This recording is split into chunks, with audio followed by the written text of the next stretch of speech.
நண்பர்களே, பணம் ஏன் நம்மிடம் வருவதில்லை, கவலை மட்டும் ஏன் மலையென வந்து சேர்கிறது என்று என்றாவது நீங்கள் சிந்தித்தது உண்டா?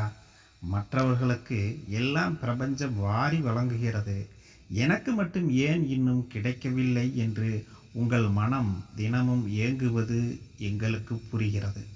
இன்று இதற்கான உண்மையான ரகசியத்தை நாங்கள் சொல்லப் போகிறோம். தயவு செய்து இதை ஒரு தகவல்களாக பார்க்காதீர்கள். உங்கள் வாழ்க்கையோடு ஒப்பிட்டு பாருங்கள். முதலில் ஒரு விஷயத்தை ஆழமாக புரிந்து கொள்ளுங்கள். இந்த பிரபஞ்சம் யாருக்கும் பாரபட்சம் காட்டுவது இல்லை.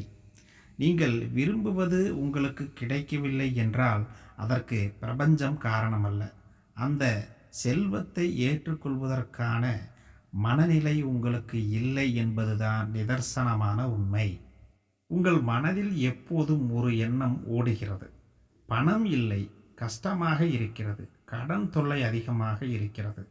நீங்கள் எதை அதிகமாக சிந்திக்கிறீர்களோ அதைத்தான் பிரபஞ்சம் திரும்ப உங்களுக்கு தீண்டும் தரும். நீங்கள் எதை பேசுகிறீர்களோ அதைத்தான் உங்கள் வாழ்க்கையில் மீண்டும் சந்திக்கும். இல்லை இல்லை என்று சொல்லிக்கொண்டே இருக்காதீர்கள். ஏனெனில் நீங்கள் பற்றாக்குறையையே உறுதிப்படுத்துகிறீர்கள். அதனால்தான் பணம் வருவதில்லை, தடை ஏற்படுகிறது. அதனால்தான் கவலை மட்டும் நிழல் போல தொடர்கிறது. அடுத்து அந்த மனபாரம் ஏன் வருகிறது? மனதிற்குள் ஒரு விதமான வலி ஏன் தோன்றுகிறது? மற்றவர்களுடைய வாழ்க்கை உங்களுக்கு வாழ்க்கையோடு ஒப்பிட்டு பார்க்காதீர்கள். இப்படி ஒப்பிடும்போது அந்த நொடியே உங்கள் நிம்மதியை மறைக்கிறது.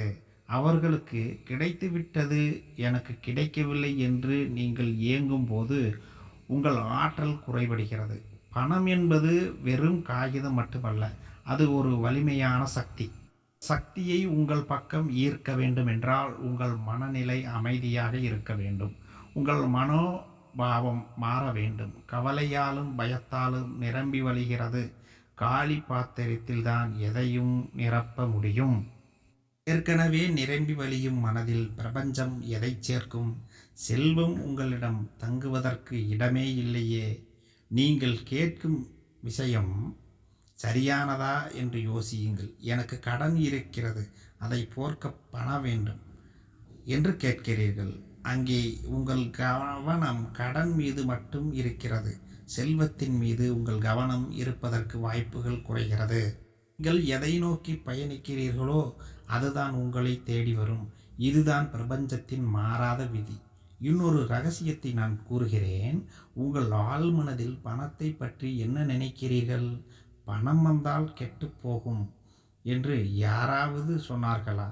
அல்லது பணம் தீமைக்கு காரணம் என்று நீங்கள் நம்புகிறீர்களா? அப்படி ஒரு தவறான பதிவு உங்கள் ஆழ்மனதில் இருந்தால் அது பணத்தை வரவிடாமல் தடுக்கும். உங்களை பாதுகாக்கவே உங்கள் ஆழ்மனம் அப்படி செய்கிறது.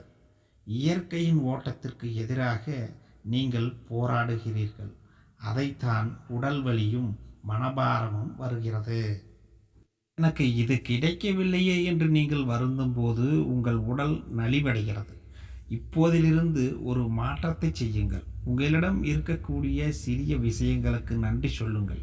இன்று நீங்கள் நிம்மதியாக மூச்சு விடுவீர்கள். உண்ண உணவு இருக்கிறது, அதற்காக முதலில் நன்றியினை தெரிவியுங்கள். உணர்வு எங்கு இருக்கிறதோ அங்குதான் செல்வம் சேரும். நான் கேட்பது எனக்கு கிடைக்குமா என்ற சந்தேகத்தை அகற்றுங்கள். உணவகத்திற்கு சென்று ஆர்டர் செய்துவிட்டு நிச்சயமாக வரும் என்று காத்திருப்பீர்கள் அல்லவா? அதே உறுதியான நம்பிக்கை பிரபஞ்சத்திடமும் தேவை. நீங்கள் கேட்டுவிட்டீர்கள், அது உங்களை நோக்கி வந்து கொண்டிருக்கிறது என்பதை முழுமையாக நம்புங்கள். அந்த நம்பிக்கையில் ஒரு பேரமைதி இருக்கும்.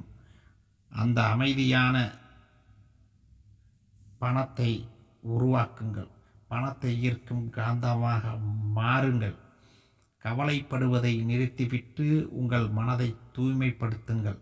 மற்றவர்களின் வளர்ச்சியை கண்டு மகிழ்ச்சி அடையுங்கள். பிரபஞ்சம் காத்திருக்கிறது, ஆனால் அதை வழங்குவதற்கான தகுதியை நீங்கள் வளர்த்து கொள்ள வேண்டும். மகிழ்ச்சியான மனநிலைதான் அந்த தகுதி.